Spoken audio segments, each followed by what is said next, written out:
Hello friends, I Narayan Roy welcome you again to my YouTube channel and online class. As I said earlier, this channel provides you an opportunity of online learning. In the last class, as you know, हमने discuss किया था कि rule of law का idea क्या होता है और इस डिस्कशन के साथ हमने अपनी जर्नी की शुरुआत की थी और हमने योर लॉज योर राइट नामक जो ये सब्जेक्ट है उसकी यूनिट फर्स्ट की शुरुआत की है। और अब पिछला वीडियो अगर आपने नहीं देखा है तो प्लीज़ एक बार देख लें ताकि आगे की बातें आपको समझ आती रहे। और चलिए फिर शुरू करते हैं बिना किसी देरी के।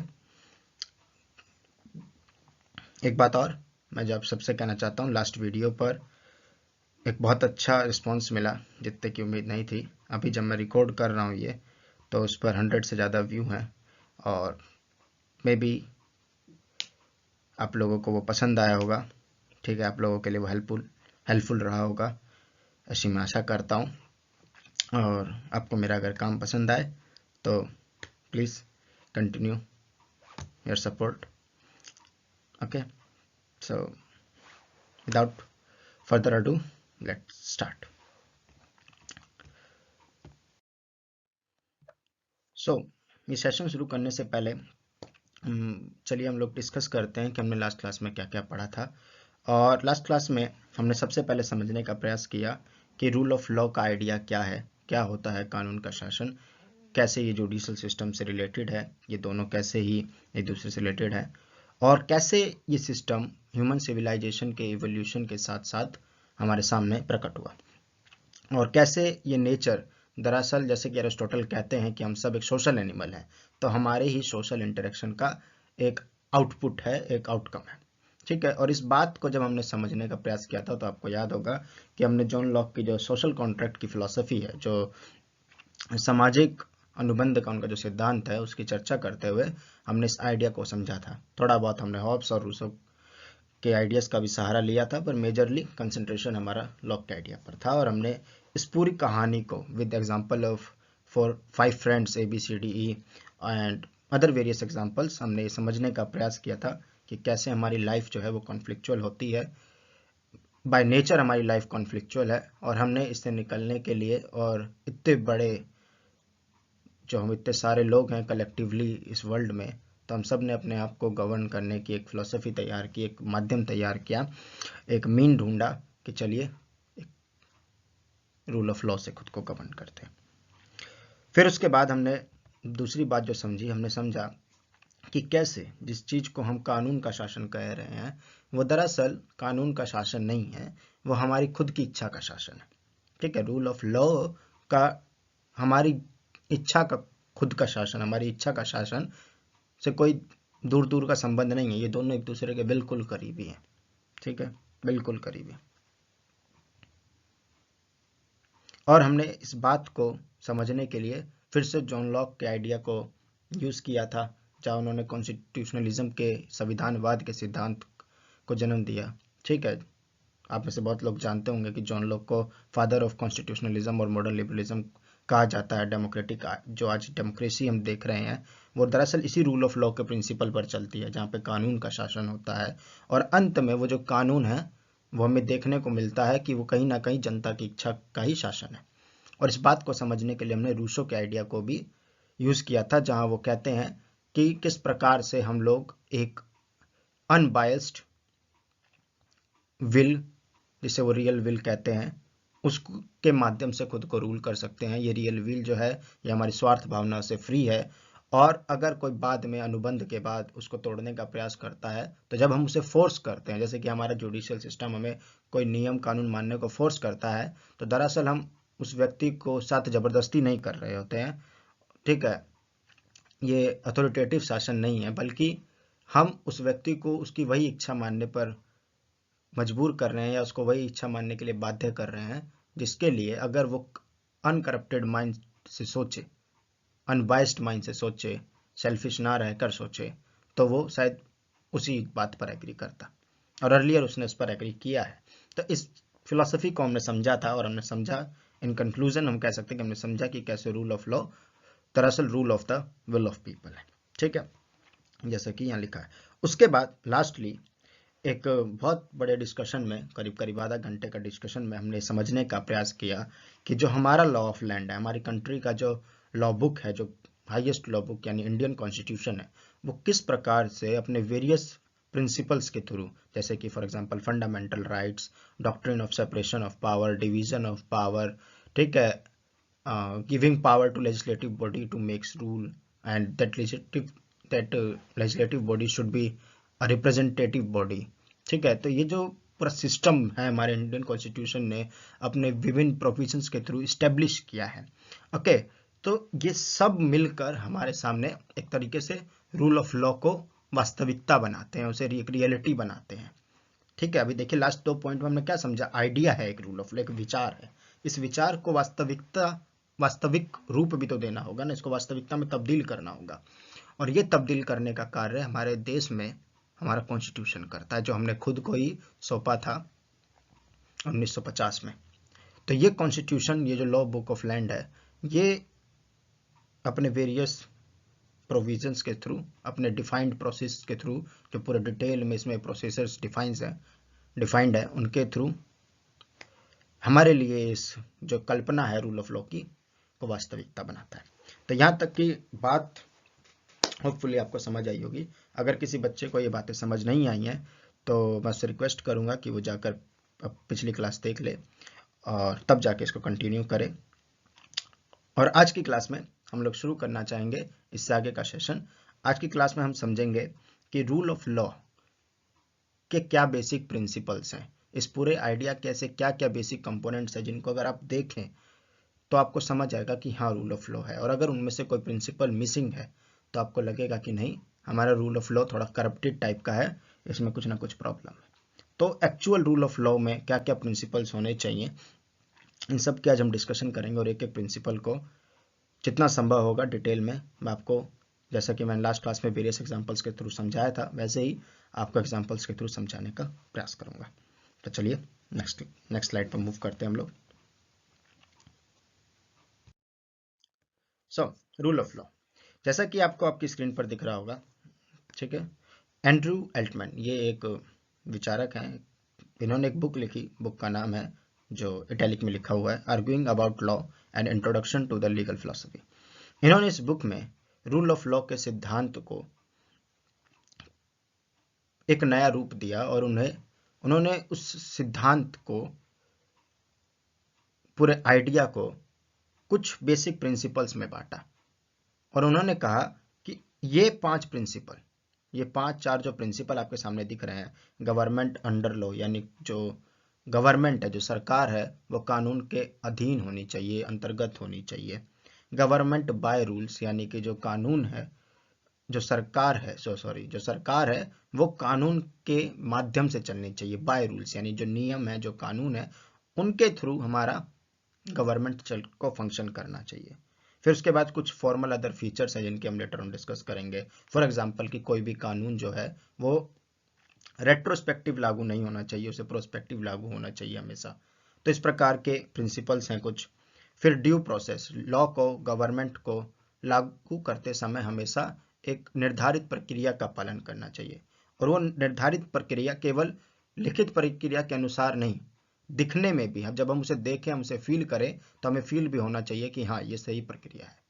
ठीक है, जैसे मान लीजिए सरकार कोई कानून बनाती है, नया बिल लाती है, और उस बिल में लाने की जो प्रक्रिया सरकार द्वारा अपनाई गई, पूरी प्रक्रिया कानून के इस्टेब्लिश्ड लॉ के प्रोसीजर के अकॉर्डिंग ही है, परंतु आपको देखने से ऐसा फील हो रहा है कि नहीं, सरकार ने कोई ना कोई लूप होल निकाल लिया और उसके थ्रू इसको लाया है, तो तब आपको नहीं फील होगा कि ये ड्यू प्रोसेस है। तो दिखने में भी हमें फील भी होना चाहिए कि हाँ ऐसा है। और लास्ट में असली power, the power of people, यानी जनता की शक्ति उसमें दिखनी चाहिए कि हाँ जनता शक्तिशाली है, लास्ट पावर जो है वो जनता के पास है, पीपल सॉवरेन है। तो ये सब बातें एंड्रयू एल्टमैन ने अपनी किताब में कही कि अगर आपको ये 5 प्रिंसिपल्स अप्लाई होते कहीं भी, किसी भी सिस्टम में दिखते हैं, तो आप कह सकते हैं कि आप रूल ऑफ लॉ की जो व्यवस्था है उसके थ्रू अपने आप को गवर्न कर रहे हैं। ठीक है, तो ये जो एंड्रयू एल्टमैन के प्रिंसिपल्स हैं, पूरा जो आइडिया है, इसको हम अब चर्चा करेंगे एक एक करके, 1 बाय 1 स्टार्ट करेंगे। आगे पीछे ये हो सकते हैं पर हम सारे आइडिया को समझेंगे और फिर लास्ट में कंप्राइज करके समझेंगे कि कैसे ये 5 प्रिंसिपल्स एक साथ अप्लाई होकर एक आइडिया आपको बनते हैं जिसका नाम है the rule of law. So let's move to next slide. Government under law, जैसा कि मैंने इसका हिंदी ट्रांसलेशन बताया, इसका मतलब है कि जो गवर्नमेंट है यानी सरकार, अंडर मतलब अधीन, लॉ यानी कानून, तो जो सरकार है वो कानून के अधीन होनी चाहिए, कानून के नीचे होनी चाहिए। इसका मतलब क्या है कि जिस सरकार को आपने पावर दी है, सबसे पहले हम समझते हैं सरकार क्या है। ठीक है, सरकार क्या है, जो हम दिन दुनिया रोजाना अपने दैनिक जीवन में ये शब्द सुनते हैं, सरकार सरकार सरकार। सरकार है कौन?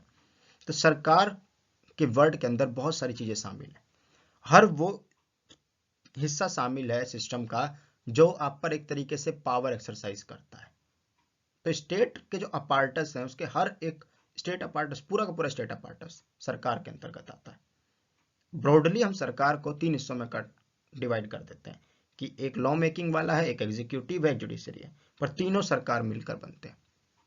पर हम जब दैनिक जीवन में सरकार की बात करते हैं तो हम दरअसल 2 जनों की बात करते हैं। पहला एग्जीक्यूटिव जो नियम को लागू करती है, जैसे कि पुलिस हो सकती है, आपके जिला के जिलाधिकारी यानी डीएम, डिस्ट्रिक्ट मजिस्ट्रेट हो सकते हैं। ठीक है, आपके एरिया में अगर क्या कहते हैं स्पेशल फोर्स एक्ट लगा है तो जो आर्मी है वो हो सकती है। ठीक है, सेम है। और दूसरी तरफ नॉन परमानेंट एग्जीक्यूटिव, ये तो हुए परमानेंट एग्जीक्यूटिव, पुलिस, आर्मी, जो अलग अलग विभाग हैं जैसे कि इनकम टैक्स विभाग और हमारा सीबीआई, ये सब परमानेंट एग्जीक्यूटिव के हिस्से हैं। नॉन परमानेंट एग्जीक्यूटिव में हमारी आती है सीओएम यानी काउंसिल ऑफ मिनिस्ट्री। ठीक है, जो इसमें हमारे जो मिनिस्टर्स और प्रधानमंत्री का जो ग्रुप होता है उसे काउंसिल ऑफ मिनिस्टर कहा जाता है। तो ये नॉन परमानेंट एग्जीक्यूटिव है और ये दोनों मिलकर दरअसल सरकार बनते हैं, क्योंकि दैनिक जीवन में हमेशा यही काम करते रहते हैं। संसद जो है, लेजिस्लेटिव जो है, कानून बनाती है, वो कभी कभी काम करती है। सत्र होते हैं उसके 3। ठीक है, बजट सत्र, फिर उसके बाद मॉनसून सत्र, फिर विंटर सत्र, 3 सत्र होते हैं। तो साल में 3 बार संसद बुलाई जाती है, वो कुछ समय काम करती है, फिर उसको थोड़े दिन के लिए बंद हो जाती है, फिर दोबारा शुरू होता है नेक्स्ट सत्र, तो ऐसे चलती है। पर लगातार जो काम करे 24 घंटे, जैसे मान लीजिए अभी रात है और रात में कुछ देश में अचानक से कहीं बड़ा भूकंप आ गया, तब जो डिसीजन लेगा वो कौन लेगा? वो एग्जीक्यूटिव लेगी, उस स्टेट का जो काउंसिल ऑफ मिनिस्टर है। और जो पुलिस है, वो पुलिस क्या हुई? Permanent executive. फायर ब्रिगेड क्या हुई? परमानेंट एग्जीक्यूटिव, क्योंकि वो नियम को लागू करने जा रही है। ऐसे ही जो आपके क्या कहते हैं इमरजेंसी फोर्स होती हैं वो एग्जीक्यूटिव। और दूसरी तरफ उनको ये ऑर्डर कौन देगा?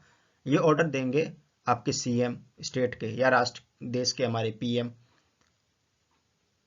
और जो मिनिस्टर है रिगार्डिंग उसके। तो जो काउंसिल ऑफ मिनिस्टर्स और पीएम एक तरफ, या सीएम और उसकी काउंसिल ऑफ मिनिस्टर एक तरफ, तो ये दोनों की दोनों क्या है? नॉन परमानेंट एग्जीक्यूटिव है। और दूसरी तरफ स्टेट के अपार्टस, जो स्टेट की विभिन्न संस्थाएं हैं जो जिससे हम रोजाना रूबरू होते हैं। जैसे आप डीएम से रोज मिल सकते हैं, आप अपने एरिया के पुलिस जो एसएचओ हैं उनसे मिल सकते हैं, तो इन सब से आप डेली मिलते हैं। तो ये दरअसल सरकार का परमानेंट एग्जीक्यूटिव है जो पीपल से डायरेक्ट कांटेक्ट रखता है डेली बेसिस पर।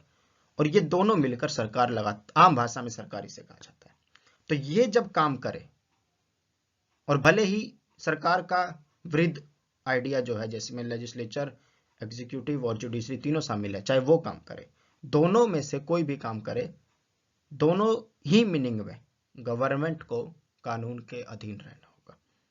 इसको हम पूरी बात को एक एग्जांपल से समझते हैं।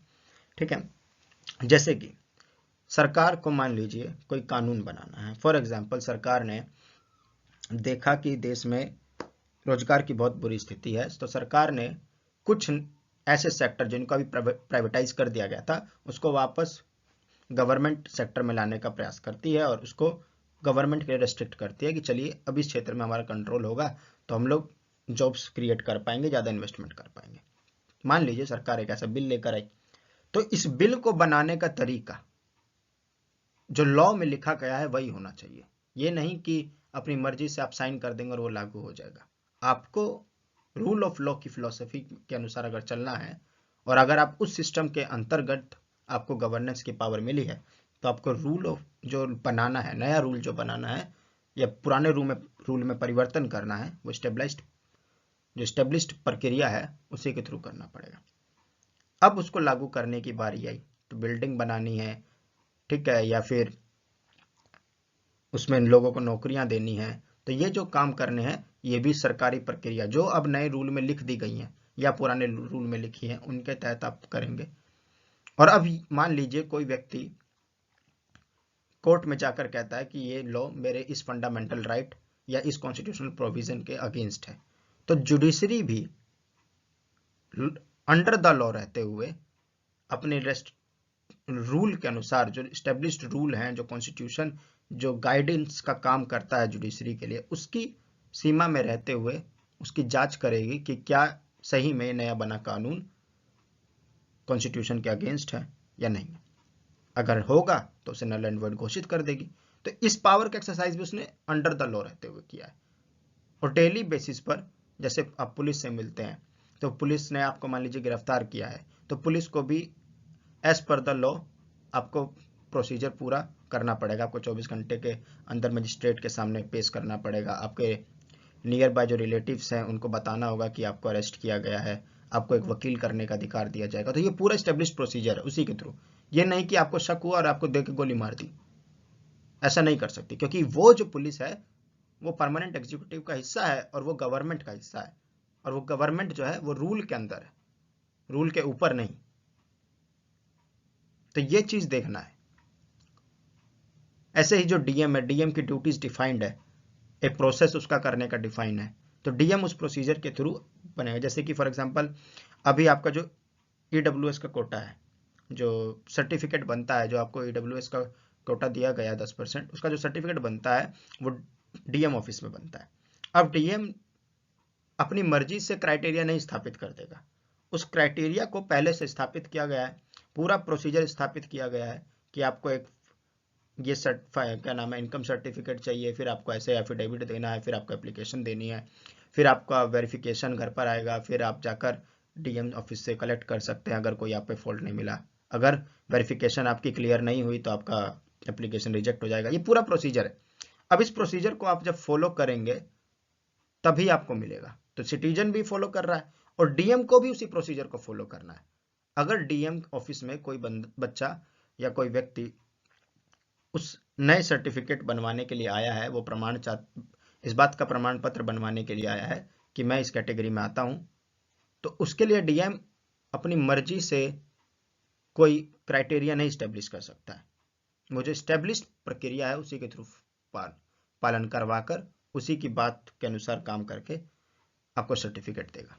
तो इस प्रकार से सब legislative, executive, judiciary, non permanent executive, permanent executive, government का हर रूप, आर्मी, सब रूल ऑफ लॉ के अंतर्गत आते हैं। कुछ एक्सेप्शंस होते हैं एक आधे, पर सब रूल ऑफ लॉ के। वो एक्सेप्शंस भी रूल ऑफ लॉ के थ्रू क्रिएट किए जाएंगे। अगर इस पूरी प्रक्रिया का कोई एक्सेप्शन है, कोई अपवाद है, तो वो भी रूल ऑफ लॉ में डिफाइंड होना चाहिए। तो ये सब चीजें पहले से डिफाइंड है। क्लियर है? अब हम समझते हैं आगे। सो इसका मतलब क्या होता है गवर्नमेंट अंडर लॉ? इसका मतलब है it means that government is considered to be legitimate, यानी गवर्नमेंट को लेजिटिमेट तभी माना जाएगा, उसको वैधानिक तभी माना जाएगा, उसको वैधानिक स्वीकृति तभी प्रदान होगी only when it exercise power without being coercive. कैसे पता लगा सकते हैं कि गवर्नमेंट लॉ के अंदर काम कर रही है? तो आपको ये ऐसे पता लगेगा कि आपके ऊपर जो लॉ लागू किए जा रहे हैं, जो पावर एक्सरसाइज की जा रही है, वो विदाउट बीइंग कोएर्सिव है। कोएर्सिव का मतलब हुआ कि आपको दमनकारी नहीं है, जबरन फील नहीं होगा आपको कि आपसे जबरदस्ती वो कराया जा रहा है। जैसे कि रेड लाइट पे आपको रोकने को बोला जाता है, जैसे ही रेड लाइट होती है तो रूल कहता है कि आपको वहां रोकना है। गवर्नमेंट आपको रोकती है कैसे? पहले वहां ट्रैफिक पुलिस होते थे, आज भी गांव और जो एरिया है जहां पर कैमराज नहीं लगे हैं वहां पर ट्रैफिक पुलिस वाले होते हैं, या फिर वो रेड लाइट है वो खुद में ही गवर्नमेंट की तरफ से आपको ऑर्डर दे रही है कि अब रेड में जल गई हूं, अब रुक जाइए। तो ये अलग अलग तरीके से आप पर पावर का एक्सरसाइज हुआ। आपको बोला गया कि अब रुक जाइए, आप रुक गए। आपको दमनकारी फील हुआ कि जबरदस्ती आपको बांध कर किडनैप करके वहां पे रोक दिया गया है 2 मिनट के लिए? नहीं।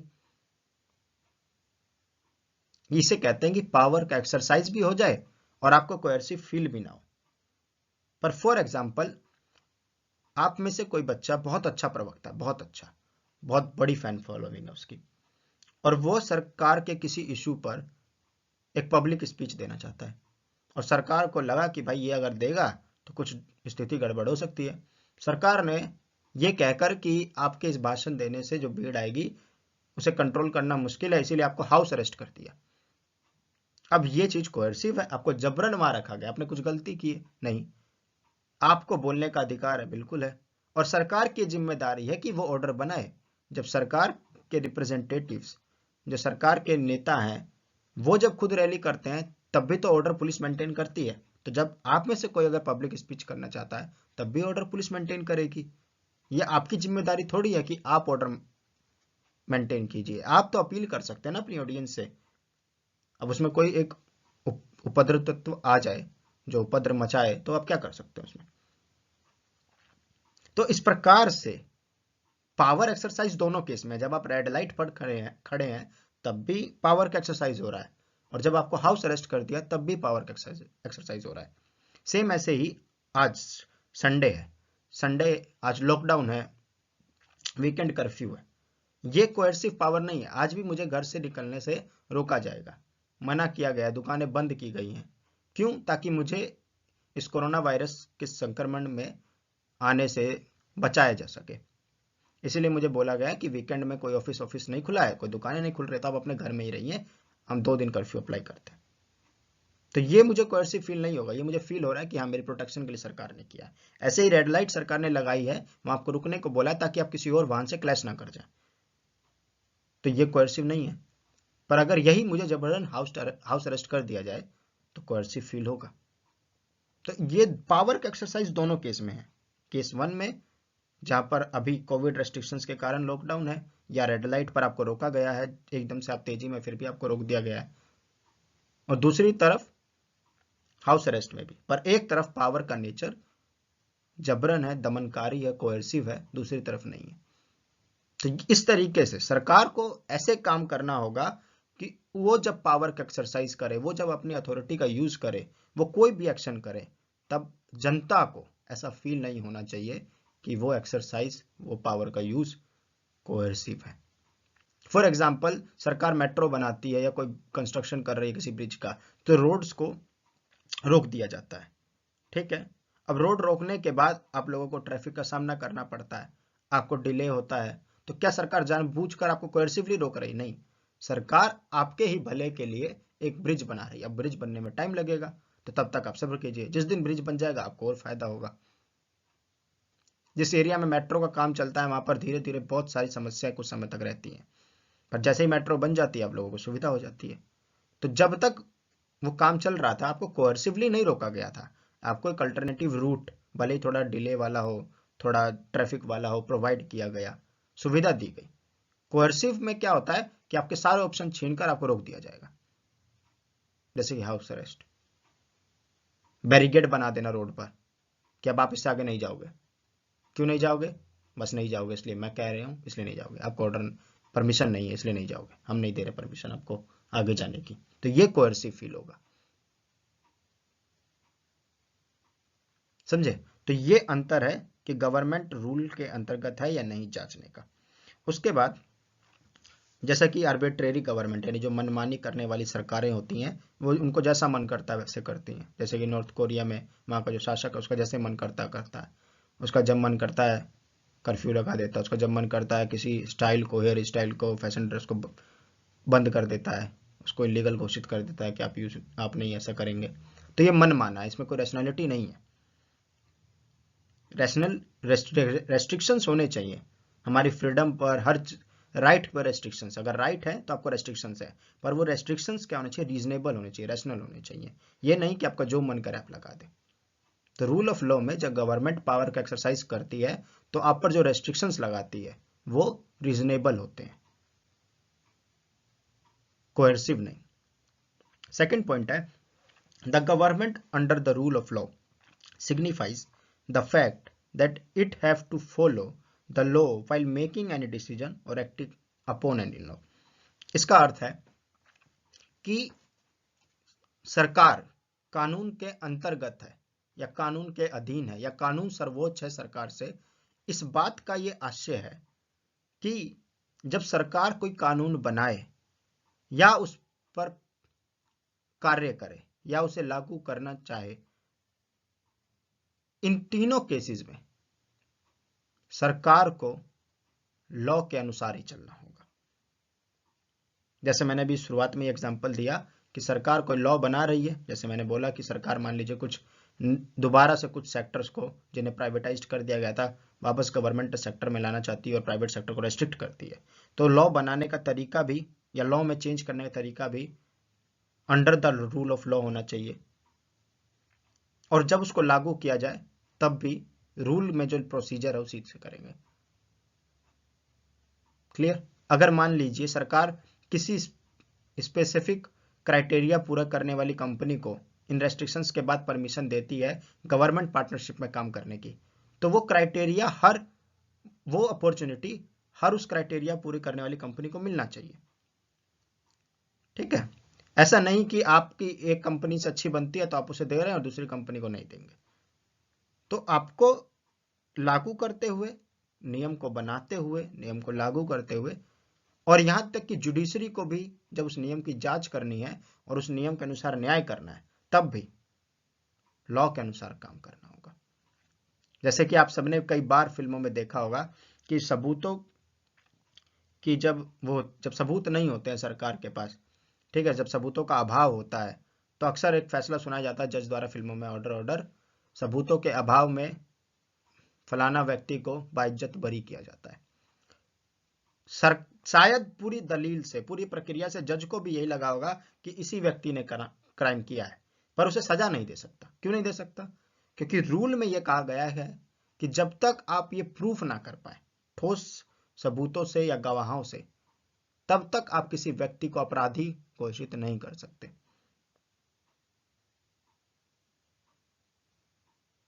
और इसीलिए जज भी भले ही उसे लगे कि इस व्यक्ति ने ही क्राइम किया है, सजा नहीं दे सकते क्योंकि उस समर्थन में गवाह नहीं है, सबूत नहीं है।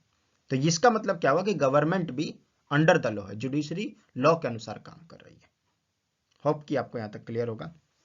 अब हम मूव करते हैं नेक्स्ट स्लाइड पर, नेक्स्ट प्रिंसिपल को समझते हैं।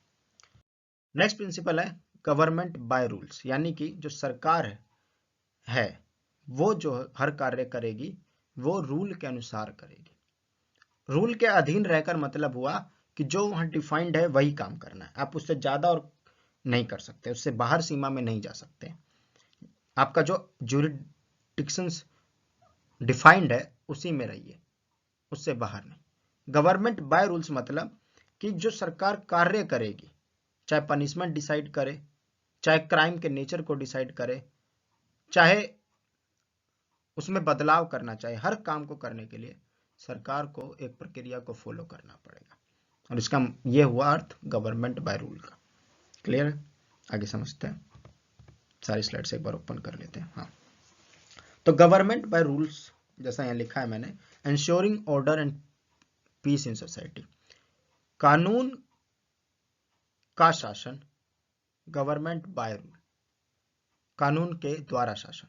इसका अर्थ ये हुआ, कानून के द्वारा शासन का अर्थ हुआ कि सरकार ये इंश्योर करे कि समाज में व्यवस्था यानी ऑर्डर और पीस बना हुआ है।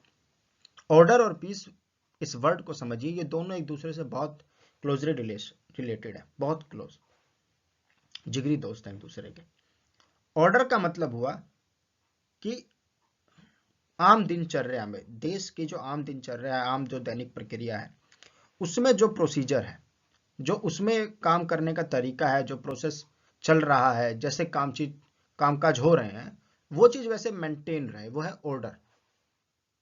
फॉर एग्जाम्पल, आप मान लीजिए किसी नेशनल हाईवे पर हैं फॉर एग्जाम्पल एक व्यक्ति दिल्ली में रहता है, ठीक है, और उसकी पानीपत में कोई फैक्ट्री है, ठीक है, और वहां पर वो रोजाना NH44 का प्रयोग करते हुए जाता है। ये उसकी लाइफ का एक ऑर्डर है। ऑर्डर क्या है कि रोज सुबह उठेगा, नहाएगा, धोएगा, ब्रेकफास्ट करेगा, गाड़ी निकालेगा, गाड़ी से भागता हुआ NH44 खाली मिलता है उसे तो पूरे स्पीड में डिफाइंड लिमिट्स के अंतर्गत भगाता हुआ वहां पहुंच जाएगा।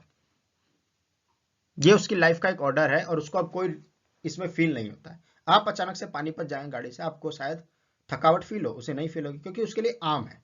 तो ऐसे ही देश के लिए जो आम रोज की प्रक्रिया है, अगर वो बनी रहे, लमसम बनी रहे, कुछ उथल पुथल ऊपर नीचे हो सकता है, जैसे उस व्यक्ति को कई बार NH44 पे जाम मिल सकता है, तब वो सब चीज काउंट हो जाएंगी, वो सब चीज वो बियर कर लेगा, ठीक है, टॉलरेट कर लेगा। तो ये सब चीज उसके लाइफ के ऑर्डर में ही है।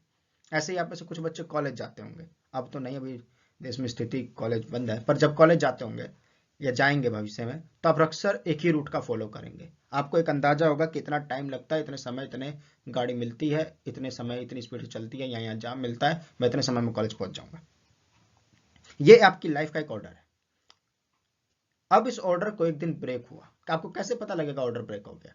कि आप जो रोज दैनिक प्रक्रिया में घूमते हैं वो सडनली आपको अनकंफर्टेबल फील होगा। जैसे कि वो व्यक्ति जो रोज दिल्ली से पानीपत जा रहा था, अचानक से देखा कि सरकार ने उस पर बैरिकेड लगा दिया, वो नहीं जा सकता। या फिर कुछ समाज के उपद्रवी तत्वों ने रोड पर दंगे फसाद करने शुरू कर दिए हैं, अब उसे सेफ महसूस नहीं हो रहा है वहां जाने के लिए। तो ऐसे में उन व्यक्तियों ने जो उपद्रव कर रहे हैं उस नेशनल हाईवे पर, उसको जबरदस्ती वहां रोड पर बैठ रहे हैं, या फिर कुछ सामान गाड़ियां उठा के फेंक रहे हैं, बस लगा दी है रोड के बीच में, ये जो उन्होंने काम किया है ये उपद्रव कहलाएगा और इसे कहेंगे ऑर्डर को डिस्टर्ब करना।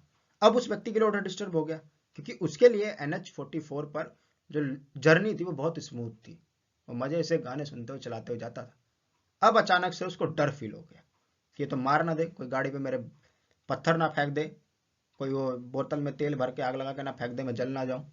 अचानक से उसे अनसेफ फील होने लगा और अब उसे एहसास होगा, जैसे ही उसे ये फीलिंग आएगी वो समझ जाएगा कि उसकी लाइफ का ऑर्डर डिस्टर्ब हो गया। और जैसे ही ऑर्डर डिस्टर्ब हुआ उसके जीवन की शांति भंग। अब वो घबराएगा कि कैसे निकलूं, कैसे भागूं, कैसे वापस घर जाऊं, कैसे फैक्ट्री पहुंचूं। सेम ऐसे ही आप कॉलेज जा रहे हैं, अचानक से देखा कि आपके एरिया में दंगे छिड़ गए, लोग बसें तोड़ रहे हैं। अभी तक आप क्या करते थे, बस स्टैंड पे जाते थे, बस पकड़ते थे और मान लीजिए आपका लास्ट स्टॉप है, 1-2 घंटा लगता है, तो आप सीट पकड़ के सो जाते थे। आपने अचानक से एक दिन देखा कि एक दिन जर्नी पे जा रहे हैं, सो रहे थे, बड़ बड़ आवाजें आनी शुरू हो गई। जो ये उपद्रवी तत्व हैं ये कुछ नारेबाजी कर रहे हैं, बसों पे पत्थर वत्थर रोड वोड मार रहे हैं। अचानक से आपका ऑर्डर बिगड़ गया। अब आपको टेंशन है अपनी सुरक्षा की कि ये मेरे को ना मार दे, मेरे को चोट ना लग जाए, मेरे साथी को किसी चोट ना लग जाए। आपका पीस जो था, जो शांति रिलैक्स आप सो रहे थे, गड़बड़ा गया। तो ऑर्डर और पीस बहुत कनेक्टेड है। और ऑर्डर का मतलब क्या हुआ कि जो दिनचर्या, जो आम दैनिक जीवन का जो प्रोसेस है, जितनी उसमें उथल पुथल होती है उतनी ही रहे। एकदम से ज्यादा बढ़ जाए तो उसे कहेंगे कि ऑर्डर डिस्टर्ब हो गया। और जैसे ही ऑर्डर डिस्टर्ब होगा, ये लाजमी है कि पीस भी डिस्टर्ब हो जाएगी, शांति डिस्टर्ब हो जाएगी, चाहे वो एक इंडिविजुअल के लाइफ की हो या पूरे सिस्टम की हो। जैसे ही NH44 कुछ उपद्रवी ने बंद किया, सरकार शासन पूरा पगला जाएगा उनको हटाने के लिए। पीस डिस्टर्ब हो गया, फिर उस पीस को रिस्टोर किया जाएगा। तो गवर्नमेंट बाय रूल्स यानी कानून के द्वारा शासन का मतलब है कि सरकार सक्सेसफुली ये इंश्योर कर पाए कि समाज में जो ऑर्डर और पीस की व्यवस्था है वो बनी रहे। क्यों जरूरी है ये ऑर्डर और पीस? इस बात को समझने के लिए मैं फिर से लास्ट क्लास की आपको थ्योरी रिवाइज कराता हूं, सोशल कॉन्ट्रैक्ट। और इस सोशल कॉन्ट्रैक्ट थ्योरी में मैंने बताया था कि हर जो कॉन्ट्रेक्चुअलिस्ट थिंकर है, चाहे वो होब्स हो, लॉक हो, रूसो हो, तीनों थिंकर्स ने एक कॉमन कंसेप्ट का यूज किया, वो है स्टेट ऑफ नेचर, प्राकृतिक अवस्था।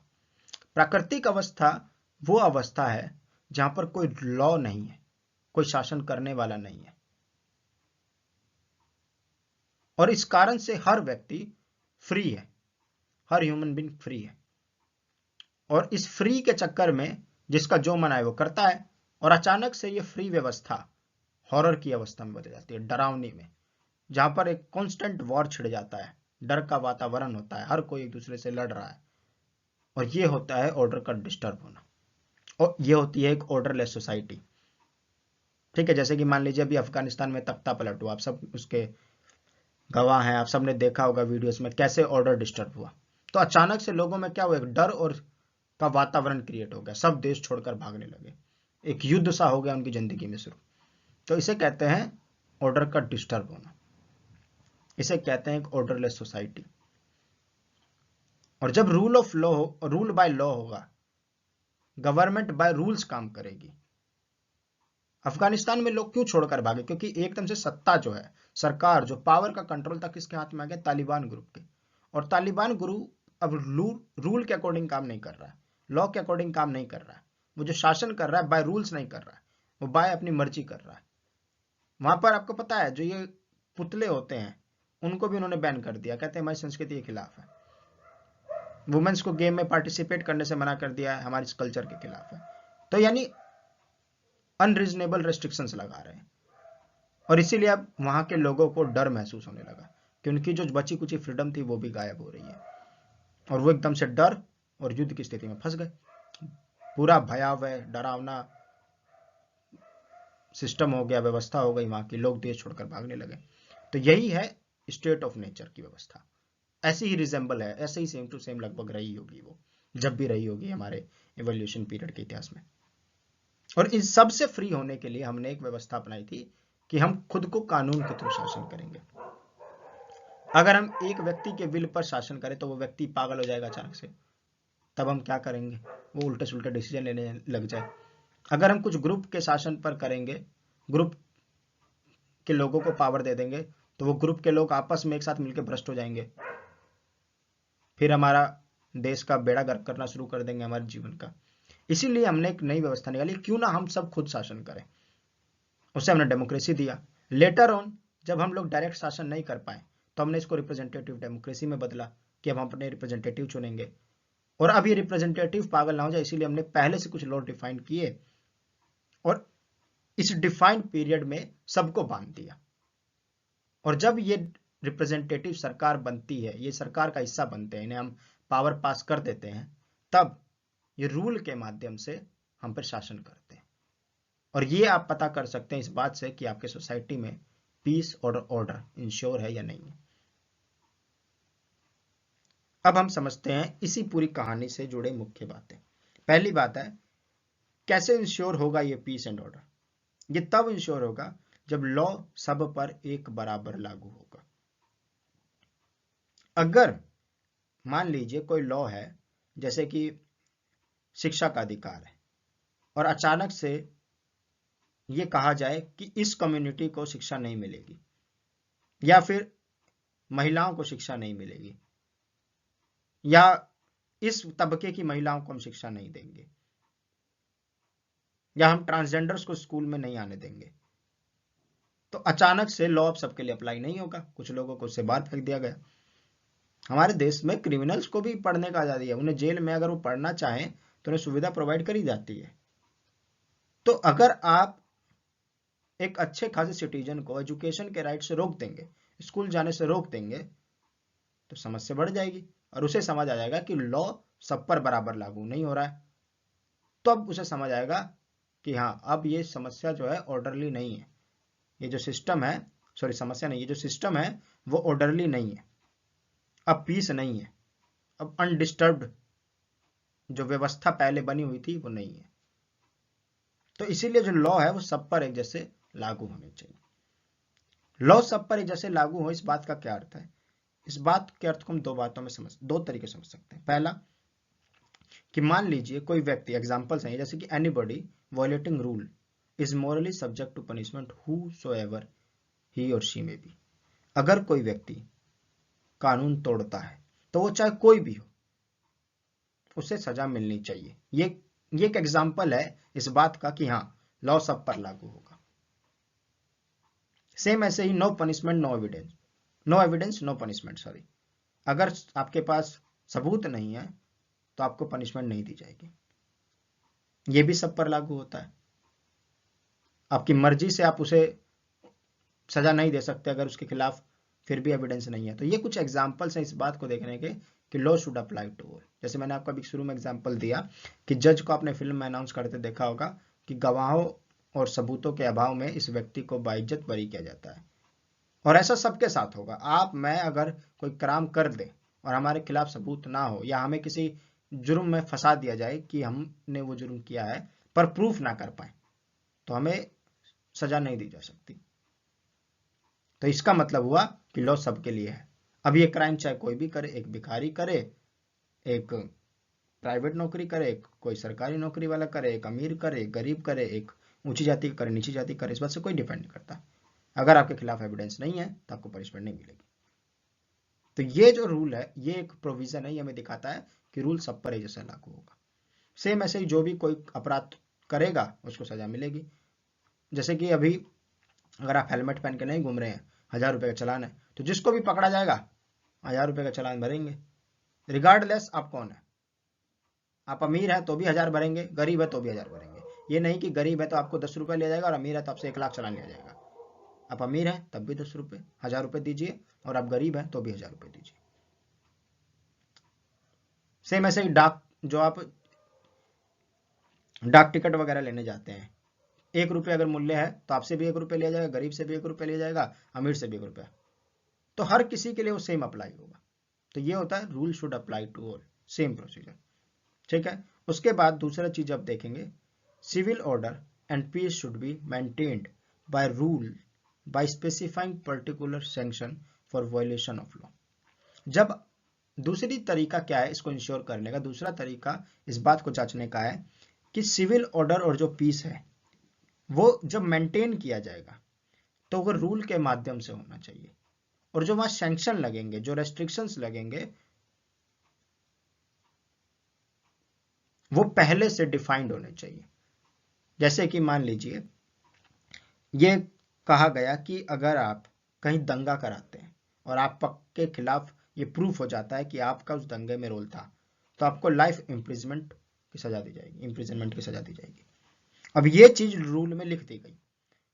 तो जैसे ही आपने, सरकार क्या कर रही है, नाइट वॉचमैन की तरफ देख रही है सब कुछ बैठकर, और जैसे ही आपने किया एकदम से वो पुलिस बन जाएगी और आपको रोकने आएगी, आपको अरेस्ट करके लेकर जाएगी, और लेके जाने के बाद आपको जज के आगे पेश करेगी। जज ने सबूत और गवाह देखा और आपको मान लिया कि हाँ आप ही थे जिन्होंने दंगा कराया था। तो अब जो आपको रूल भी दिया जाएगा वो वही, जो आपको सॉरी रूल नहीं, सजा जो दी जाएगी वो वही सजा दी जाएगी जो पहले से ही रूल्स में डिफाइंड है। समझे? तो ये जो प्रोसेस है इसे कहते हैं कि सरकार रूल के थ्रू चल रही है। अब देखिए जो आपको देख रहा था दिन भर आराम से बैठकर ऑब्जर्व कर रहा था कैमरा वगैरह के थ्रू, वो भी कुछ नहीं कर रहा था, आराम से बैठ के रूल्स के थ्रू अपनी ड्यूटी कर रहा था। अचानक से आपने दंगे फसाद करने शुरू किए तो वो पुलिस भी अपने रूल्स के थ्रू आई, उसको ये पावर है, आपको उठाकर अरेस्ट करने के ले गई। तो एक तरफ एग्जीक्यूटिव ने भूमिका निभाई, अब वो काम जुडिशरी का हिस्से गए, आपको सजा देनी है। तो जुडिशरी ने अभी गवाह और सबूतों को देखा, जांच पड़ताल की, आपको कन्विक्ट पाया, तो आपको अब सजा दी। अब सजा क्या जुडिशरी अपनी मर्जी से दे दे कि उस दंगे में जज का मान लीजिए कोई रिलेटिव की डेथ हो गई अनफॉर्चुनेटली, तो अब उसको उनका खून जो है खोला हुआ है जज साहब का, तो आपको मौत की सजा दे देंगे। ऐसा नहीं कर सकते जज साहब। जज साहब आपको वही सजा देंगे जो उस कानून में डिफाइंड है।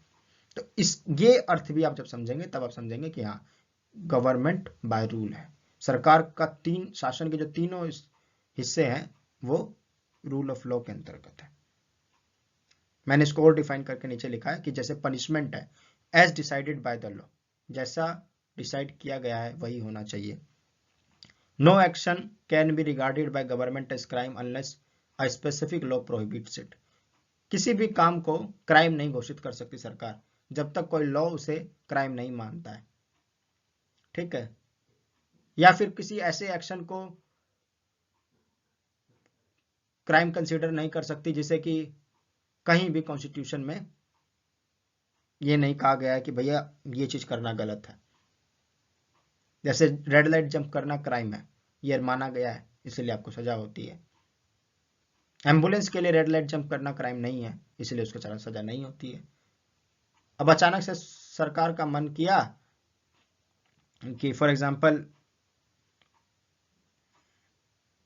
किसी बड़े दो ग्रुपों में लड़ाई वड़ाई है और एक फैमिली का पेशेंट है, वो गांव से होते हुए एम्बुलेंस में जा रहा है, तो दूसरे जो बाहुबली जो ग्रुप था उसने पुलिस अपना यूज किया पावर का, और पुलिस को पैसा वैसा देकर कहा कि जाओ इस एम्बुलेंस को पार होने से रोको।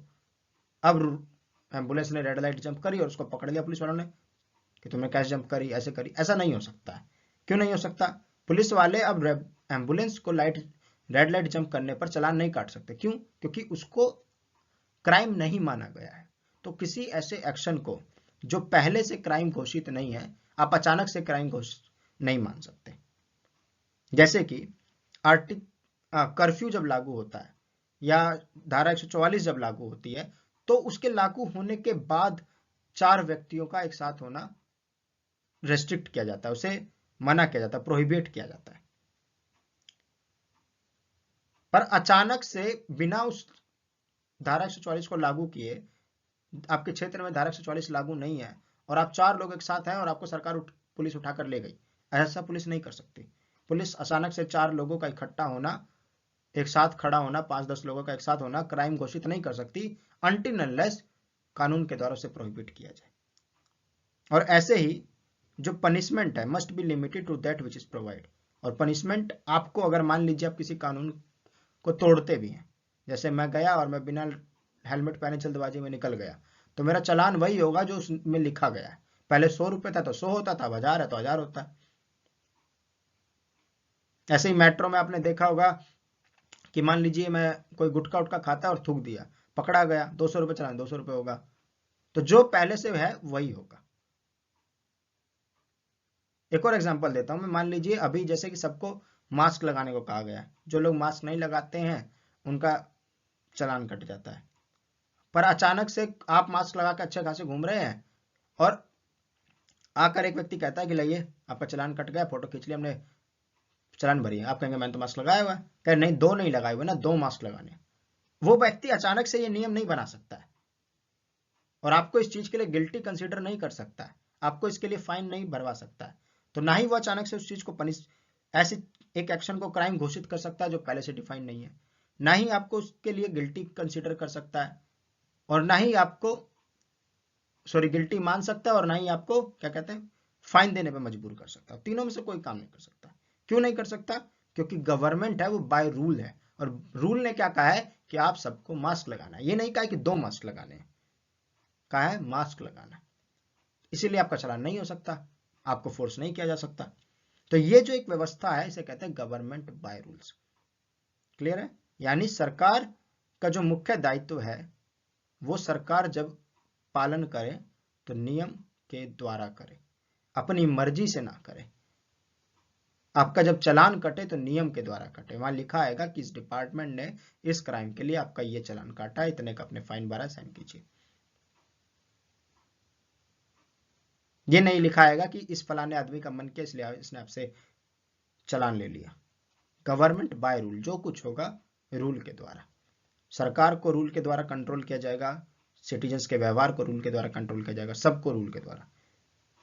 और उसका क्रक्स क्या है कि हम इंश्योर कर पाए कि ऑर्डर और पीस सोसाइटी में बना रहे। और इसके लिए जरूरी है कि लॉ जो है वो सब पर इक्वली अप्लाई हो, जैसे कि मैंने आपको 2 एग्जांपल दिए। और जो सिविल ऑर्डर मेंटेन अगर सरकार करती है तो उस समय सरकार कानून के थ्रू उसको करे।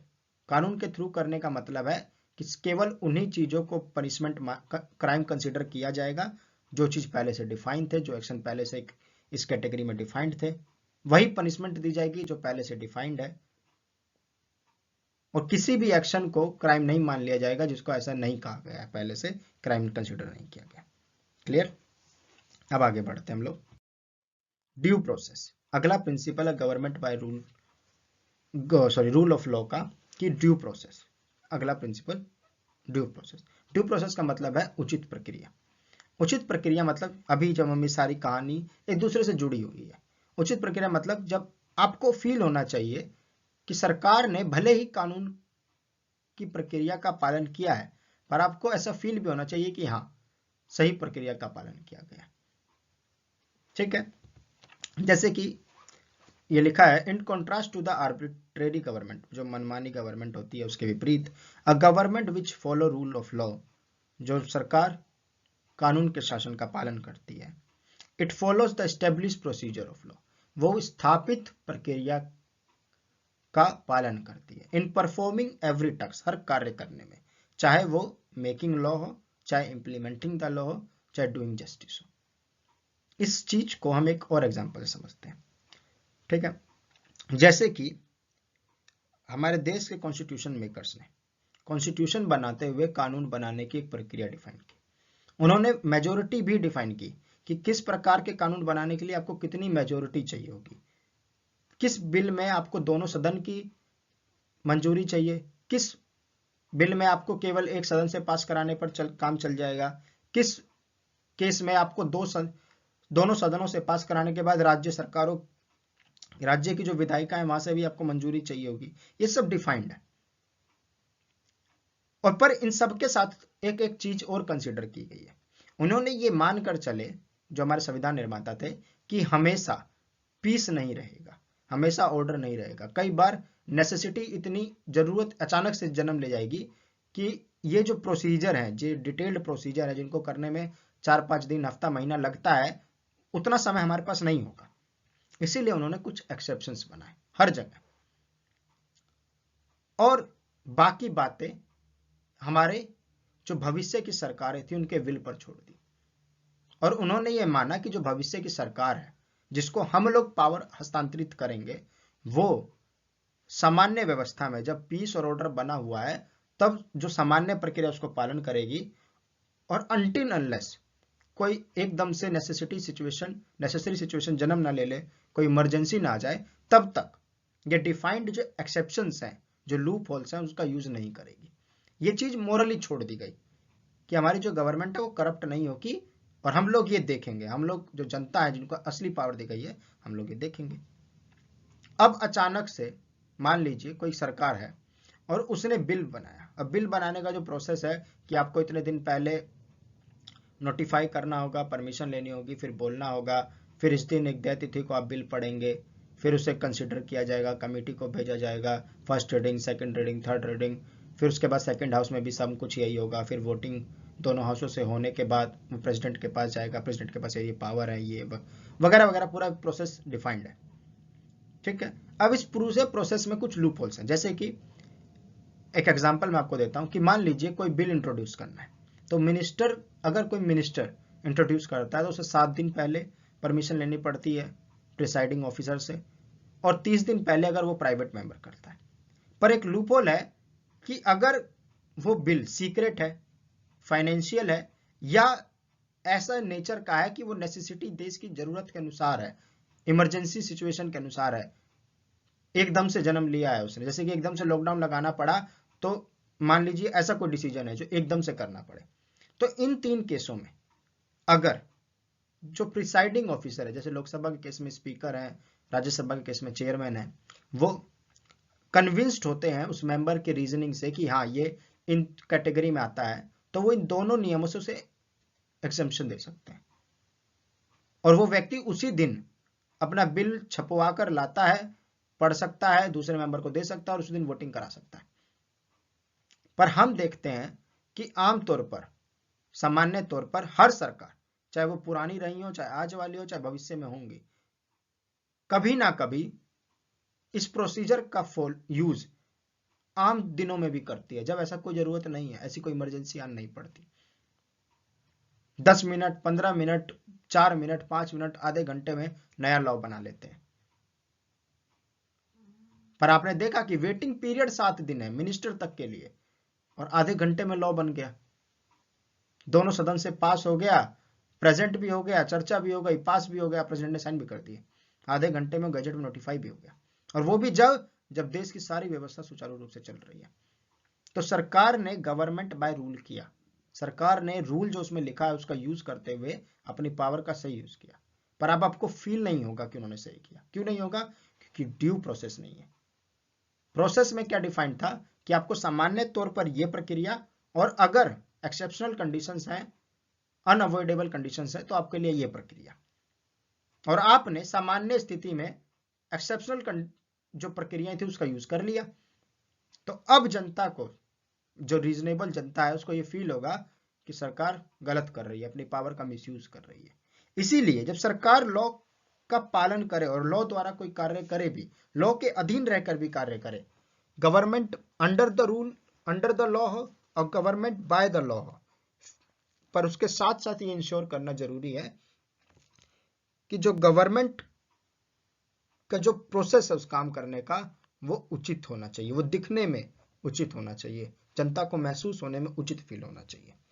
और इसीलिए जैसा स्टेबलाइज्ड है, जैसा वो लिखित है, वैसा ही होना चाहिए। जैसे कि मैंने भी बताया कि सामान्य तौर पर बिल ऐसे पास होना चाहिए और एक्सेप्शनल कंडीशन में ऐसे। तो ऐसा ना करें कि उससे सामान्य स्थिति में एक्सेप्शनल जो कंडीशन वाली प्रोसीजर है उसको उठा के उससे बिल पास करा ले, तो ये ड्यू प्रोसेस नहीं हुआ इन ट्रू सेंस। तो ये चीज होना भी जरूरी है। ठीक है, जैसे कि मैंने एग्जांपल दिया, for example the system based on rule of law provides opportunity to the accused to prove his or innocence through the due process of law.